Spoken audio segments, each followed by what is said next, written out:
Howdy, howdy, howdy, my name is Anachi Sasuke, and welcome back to Let's Read the SCP Foundation Wiki. In the last episode, I'm pretty sure we read Humanization Process, Secret Chord, Cockatrice, Jonah Crusoe, and Poor Man's Midas. I say pretty sure because it's been a while, but I do remember reading the Cockatrice and the Humanization Process. So, this episode we're going to be doing the Bloody Key, the Replacement, the Thirst, an Artist Folly, and an important letter. So let's check out the Bloody Key. Is it going to be safe? Yeah. So, subject is to be kept in a secure box with a combination lock code blankety blank blank and a standard fireproof safe with a number pad locking system. Neither lock will contain a backup keyhole. Within this context, 1016 poses no threat. Approval of at least one level 4 personnel is required for the removal of the object from its containment area for research purposes. Due to the nature of the device, testing may only be performed at the isolated building at site blank, after making sure the building contains only disposable dudes. Description: 1016 appears as a standard door key of unremarkable make. If placed on a keychain with 2 or more keys of similar make, it will gradually alter its appearance to match over the course of several weeks. Regardless of form, the SCP may be identified by indelible bloodstains on the fob. Bloodstains contain human DNA from 27 different specimens, none of which matches an individual on file. If left in place for more than 2 weeks, the surface it rests on will show evidence of similar bloodstains. The Foundation became aware of 1016 upon review of the arrest of blank blank for the murder of his wife and 2 children. Anomalies in an allegedly airtight alibi triggered the curiosity of agents blank and blank, who proceeded to investigate. Initially believing blank to be the threat, 1016 was transferred to site blank with his personal effects. Upon noting the unusual nature of 1016, blank was given a Class A amnestic and transferred to a different federal institution. When inserted into an unlocked mechanism, the key has no effect. When inserted into the locked mechanism of a door or similar barrier behind which are one or more mammalian life forms, the key will open the lock and have its secondary effects. When 1016 is inserted into such a lock, any lights in the structure dim noticeably. At such time, instruments detect no fluctuation in the power grid. The dimming phenomenon is noted with both electrical and incendiary light sources and lasts until the key is removed from the lock or the door is opened past the frame. Following this, an additional presence appears in the structure. Experiments involving autonomously powered video surveillance of the interior show the video monitoring devices to malfunction as power is restored, in a manner consistent with manual tampering. Batteries are removed, lenses covered, or power is turned off. Upon the user entering the structure, persons and higher animal inside the structure at the time of the unlocking are found to be dead. Cause of death in 1016 victims is universally penetrating trauma with a large bladed object. Victims bear wounds running along entire lengths of limbs and in many cases appear to be partially dissected. In each instance, blood and organs from at least one victim will be arranged in what appears to be a specific pattern, although no consistent system has been found between instances. The interior of the residence will show signs of a struggle, with overturned furniture bruising on victims' intact skin, and data expunged being commonplace, despite no audible indication of this, even in the room just beyond the entrance. Even in situations where video surveillance would seem to indicate mere seconds passing between tampering and assault, the site contains evidence of struggles that appear to have lasted hours. The original activator of 1016 never reports seeing or hearing anything definite, although upon their initial entrance of the structure, some subjects have reported having their attention inexplicably drawn to empty windows or doorways, or to hear breathing from an unlocatable source. Okay, so it's safe because it's just a key, but it's terrifying when it does the thing. Cool. The replacement. The replacement is Euclid. As 1017 remains confined to the London Underground Metropolitan Railway, containment must be enacted in situ. Detection and identification of an instance of 1017 is crucial, and to be carried out by 3 Foundation agents who have been inserted into the Human Resources, Train Control, and Blank departments of the Transport for London Administration, TfL. Fail-safe explosive charges are placed at key locations in the network so as to be able to isolate segments in the event of a containment breach. When a manifestation is detected, 2 additional Foundation agents are to board the affected train, disguised as members of the public, carrying concealed Type 21 gas grenades. MTF Epsilon 12, the train spotters. I feel like I've read this before. This feels familiar. Are to follow the affected vehicle in a train disguised as an underground railway maintenance vehicle. Any TfL staff attempting to contact the driver of the affected train is to be subtly distracted by embedded agents. Class B amnestics are authorized for use if necessary. Should a Phase 2 event occur, all personnel to enact Procedure 108 Captum as detailed in the report. Any minor delays or interference caused with the wider London transport network are to be explained to staff and members of the public as signaling errors or planned engineering works. Description: SCP-1017 is an anomalous phenomenon which frequently occurs on the London Underground Metropolitan Railway. The effect will happen if at least one member of the train driving staff is not present at work due to illness or injury. The effect first starts when the staff member attempts to notify their supervisor that they will be unable to attend work by telephone. The telephone call will not be received, and interviews with the staff member in question have revealed that their call went through to an unidentified male recipient who agreed to pass on the message. After this, the train that the absent driver was scheduled to operate will function as normal along the planned route, whichever. The effect seems to occur with a preference for operating on the blank and blank lines.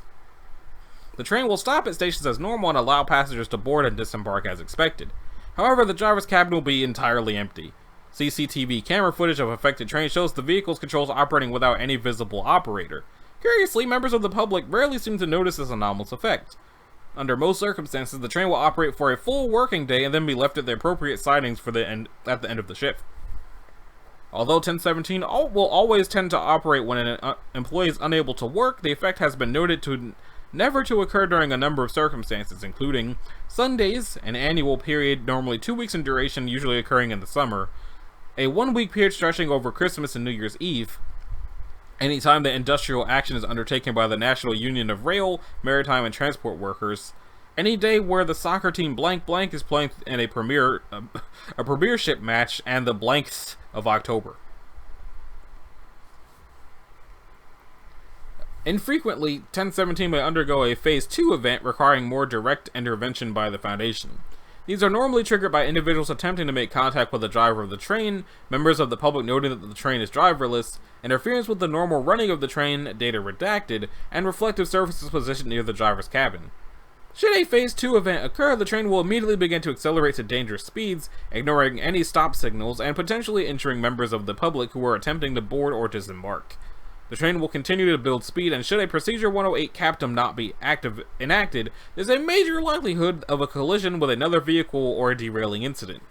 Any conscious passengers on board the train will quickly begin to develop a number of harmful symptoms, including intense headaches, brain hemorrhages or aneurysms, apparent auditory and visual hallucinations, loss of reason/rationality, data redacted, intensely violated and frenzied assaulting of other passengers, violent self-harm or mutilation of the face and eyes.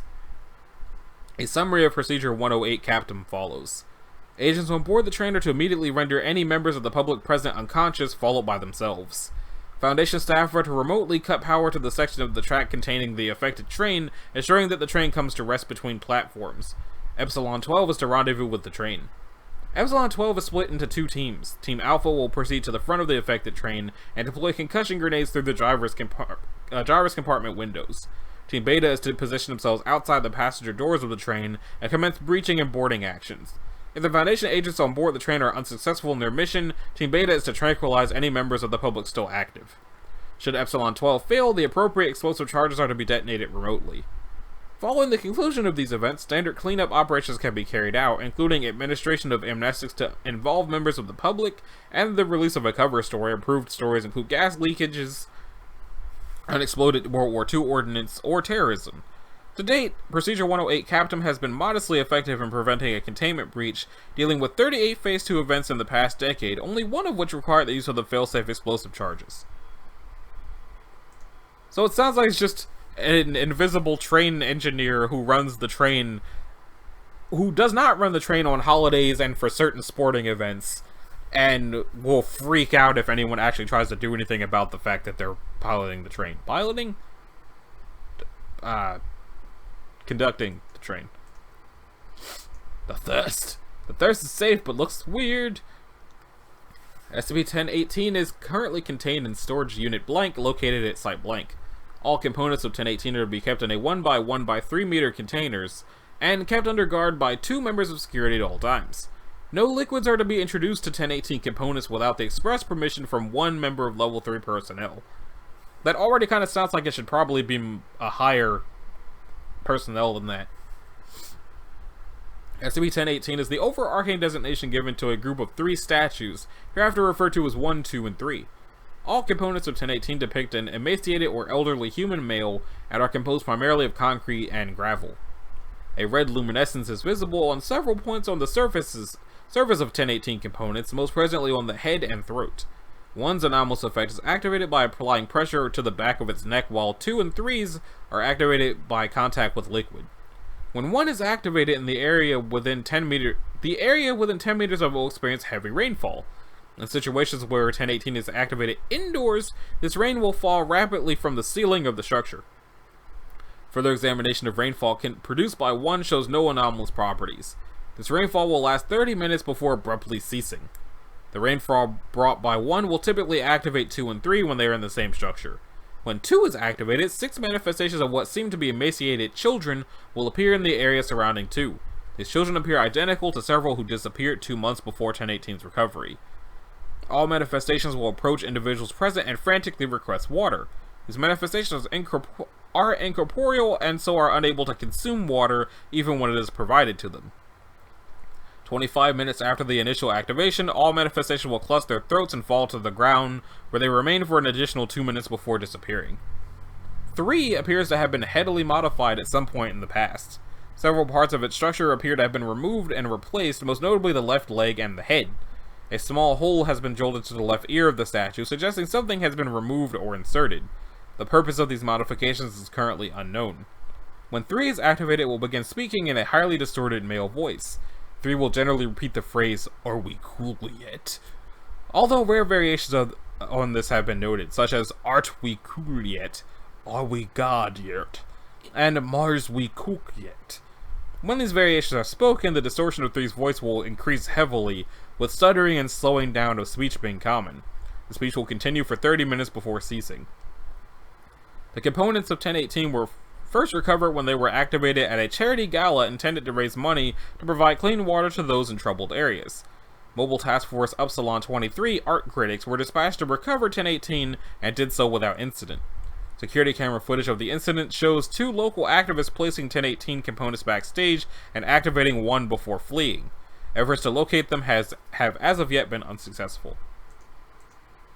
Okay. An artist folly. It's Euclid. Wow. As SCP-1019 is transient in nature, I don't actually know what that means. What? Wait, what? Okay, get out of here. I pushed the wrong button, my bad. Okay, what does transient mean? Lasting only for a short time, impermanent. Okay, cool. Current containment procedures are geared towards minimizing public knowledge of 1019.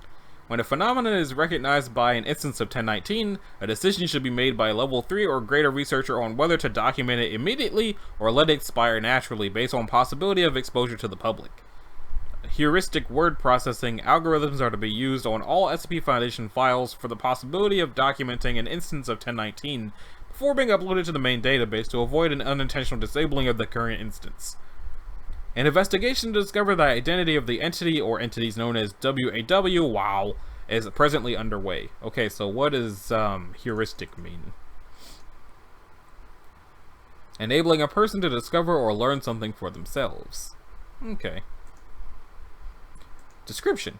1019 is the designation given to a series of 2073 more than 100 loosely related phenomena documented by the SCP Foundation since December the 13th of 2007. Instances of 1019, my bad, have only 6 documented similarities and have varied widely in every other respect. 1. Instances are localized to either one object or an area of no greater than 20 square meters. 2.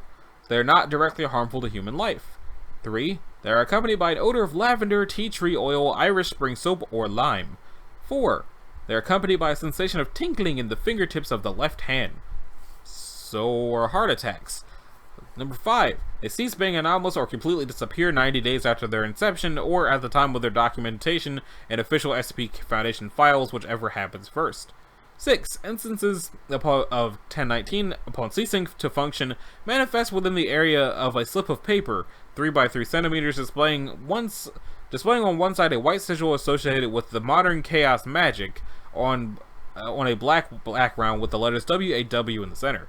The reverse side always contains a message in black text on a white background. These slips of paper are not otherwise anomalous and have been designated A. It is important to note that phenomena that fit these conditions are not SCPs in their own right, rather they are instances of 1019 apparently created by an unknown entity suspected to be a talented anarchist. Okay, so chaos magic. A recently formed school of magical theory that combines traditional symbol and ingredient-based magical products with the use of advanced technology. And what's an anarchist? Creator of anomalous objects or scenarios as an artistic expression. Wait, so was the last entry... Did the last entry say an artist then and not anarchist? No activist. Anyway, okay, so... Partial list of past instances. 1. Formerly SCP blank, a small patch of grass outside Bend, Oregon, which continuously wove itself into a fractal pattern. There was no message. None. At this time, the existence of A was not yet known. 12. Formerly SCP blank, a billboard in Taipei, Taiwan, which appeared to be in the native language of any viewer. Documented 2008. Targeted advertising is like hunting birds with a lawn darts. 20. An Arizona raspberry iced tea can, which when kicked, acted as though the local gravity were 0.15 Gs. Connection discovered between 1019 occurrences by Foundation researchers. All SCPs that fit the conditions refiled as instances of 1019. Not documented, ceased functioning April 11, 2008. Childhood would be more fun if our imagination matched reality. Number 34. A radio broadcast available only in room 214 of Site 19 at 103.5 FM playing a constant loop of I Am a Scientist by the Dandy Warhols. Discovered October 27, 2008. Not documented, expired January 25th, 2009, 90-day interval confirmed. This should be your theme song. Seriously.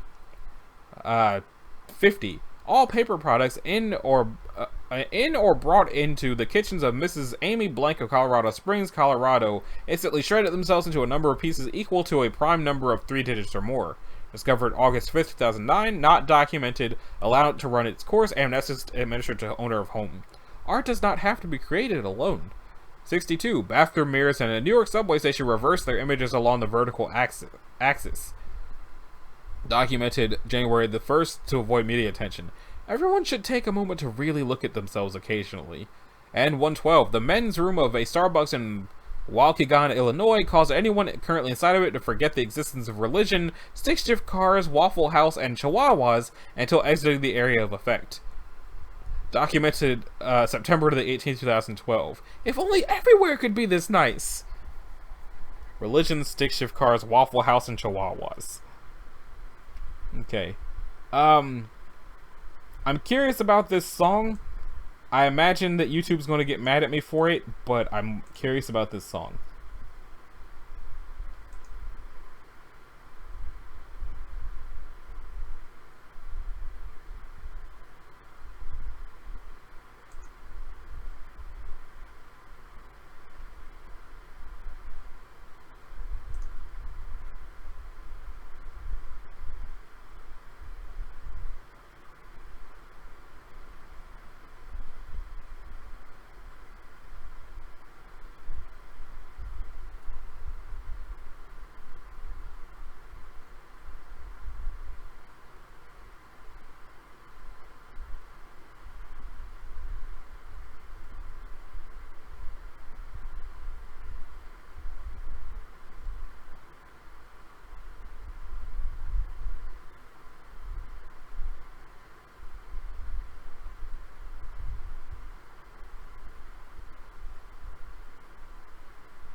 Okay, that song is pretty slick, and I agree that should be that should absolutely be the theme song of the SCP Foundation.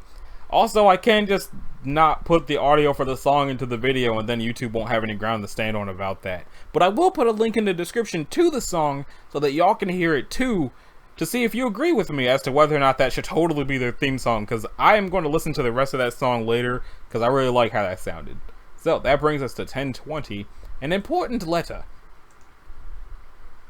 It's Euclid. So, all components of 1020 are to be kept in a storage locker at sector blank. The interior of the locker should be monitored by remote video feed at all times. A United States Postmaster General approved mailboxes to be maintained along an active United States Postal Service pickup and delivery route and at the closest point possible to sector blank, currently data expunged. This mailbox is to be emptied following every active state of 1020 and the resulting letter read and destroyed unless any details in the letter bear further investigation. Description: SCP-1020 consists of the following items: a stack of 11 newspapers, a pair of scissors, a jar of rubber cement style adhesive, a sheaf of 30 sheets of blank white paper, a box of 30 plain letter-sized envelopes, a ballpoint pen, and a book of 20 stamps. See Addendum 1. The individual components of 1020 cannot be moved more than 4.5 meters away from each other, nor can any barriers be put in place that will prevent the items' interaction. Any attempt to do so meets an unidentified matching force opposing the option. Action! Once every 7 to 22 days, 1020 enters an active state. The newspapers are open and scattered, and the scissors apparently levitate and cut out letters and words from the newspapers. The rubber cement is uncapped and adhesive applied to the cut-out segments, which are affixed to one or more sheets of paper. The pen scrawls an address on an envelope in shaky letters. About 1 minute later, all pages of the note are folded and inserted into the envelope. The envelope seals and a stamp is affixed to it. The envelope then vanishes and reappears in the nearest U.S. Postmaster General approved mailbox on an active mail pickup route. All letters follow the format of a stereotypical ransom note. The supposed writer of the letter claims I or we have possession of one or more individuals important to the addressee and makes demands that are to be met at a certain place and time in exchange for the victim's safe return. Letters occasionally contain misspellings. Removing the envelope from the mailbox in which it appears, otherwise preventing its delivery to the addressee, reading the envelope, opening the envelope, and reading the letter inside appear to produce no ill effects. If the letter is read by the addressee, the stated victims will immediately vanish, regardless of the victim's location or activity at the time. Meeting the demands of the letter produced by 1020 invariably results in the return of the victim within 24 hours to their place of disappearance or another nearby safe location, unharmed and with no memory of the time they were gone. Recipients are seemingly chosen at random. Letters rarely make demands involving money, and in those cases the money carries personal value to the recipient or victim. Intercepted letters' demands have included destruction of a family's only vehicle by fire in a local parking lot for return of son, tattooing of a cryptic phrase on the palm of recipient's left hand at a specific tattoo parlor for return of husband, cash withdrawal of daughter's entire college fund, followed by random distribution of said cash to strangers at Central Park in New York City for return of said daughter, injection of HIV-infected blood into recipient's own veins in exchange for wife, basic internet search of intended recipient's name indicates he holds an MD and works at blank hospital and blank blank. No victims have ever been recovered in cases where the demands were not met. Addendum 1. Examination of components. A close examination of components of 1020 reveals several anomalous features. All destroyed or used components are replaced apparently via teleportation from the nearest available source within 1 minute. There appears to be no range limits on this phenomenon, and research involving destruction of the scissors in particular has been discontinued due to the general inconvenience for all Sector Blank staff. Additional anomalous properties follow. Newspapers. Titles and all other text appear to be gibberish, with seemingly random words strung together interspersed with spaces and punctuation. This attribute applies even to new newspapers that have replaced destroyed ones in the collection via teleportation. Replacement newspapers are still recognizable by photographic content, font styles, and layout. 1020 shows no preference for any particular publication, simply taking the necessary number of mostly complete newspapers from as nearby as possible to maintain a collection of 11 total. Rubber cement. No amount of force yet applied by researchers can open or break the jar. Forces tested are up to blank 100 newtons. The adhesive itself comes from an unknown source, as no rubber cement is commonly used on site. Book of stamps. Individual stamps appear to be teleported directly into the book. 1020 will only take modern stamps in this way. The total number of stamps in the book has never dropped below 12. Incident 1. On blank 2000 something at approximately 12:30 p.m. local time, a driver struck and effectively destroyed the mailbox located on a blank road, placed there for collection of 1020 letters. A subsequent interview revealed the driver was intoxicated, and there is no indication of any influence by 1020 or any other outside agent. However, timestamp data on footage of 1020 reveals that within 4 seconds, 1020 became extremely active, drafting and teleporting a blank page letter in less than 2 minutes. Prior research had revealed the location of the next nearest mailbox, and an NTF was dispatched. Mail pickup had already occurred, and the local post office had to be shut down for approximately an hour until the target letter was recovered. An image of the letter's first page and envelope front are available for viewing below. We have your daughters. If you want to see them again, send Marines to these GPS coordinates. 1600 Pennsylvania Avenue.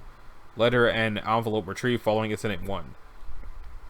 Blacked out portions and subsequent pages give extremely detailed instruction on how to infiltrate Sector Blank, including staffing details, passcodes, and instructions on how to breach containment on several Euclid-level SCP items, with the end goal of covertly liberating and relocating all components of 1020 to a condemned house in blank blank. Note, this was a blatant escape attempt indicating sapience. Yes, it was a very stupid escape attempt.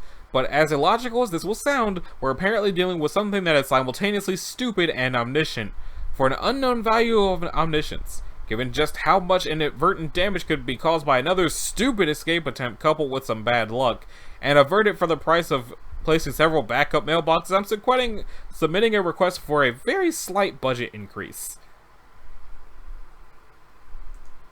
Okay, so that was a very important letter. In the next episode, we're going to be checking out Exit, Suspiciously Clean Coat, the Glass Seismograph, the Basics Set, and an Encyclopedia of Diseases. So, that being said, if you like this, a like and a subscribe will be groovy. If you didn't, you don't need to do either one of those things, and I will see y'all in the next one. Later!